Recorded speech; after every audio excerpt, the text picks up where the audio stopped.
আমাদেরকে অনেকে কমেন্ট করেন যে ভাই 4 মাস লাগিয়েছি গাছে এখনো কুশি নাই, 3 মাস লাগিয়েছি কুশি নাই, গাছ বড় হয় না। আচ্ছা, তাহলে এই গাছগুলোতে কুশি কিভাবে আসলো?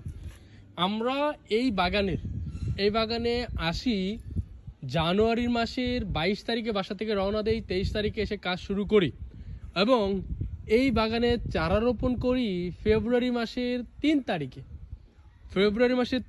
চারা রোপণ করি, আর আজকে ফেব্রুয়ারি মাসের 26 তারিখ।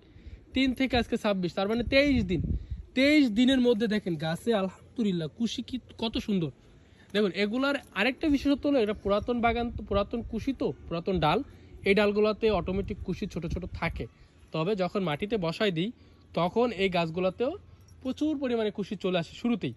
গাছগুলো দেখুন, সবগুলোতে কিন্তু নাই, ম্যাক্সিমাম গাছে নাই। এই যেমন এটাতে নাই, এটাতে যে ছোট্ট একটা শুরু হয়েছে এবং এই যে এখানে একটা বের হয়েছে, এই যে এখানে একটা বের হচ্ছে, এটাতে নাই। এটাতে এই যে মাথা একটা বের হচ্ছে।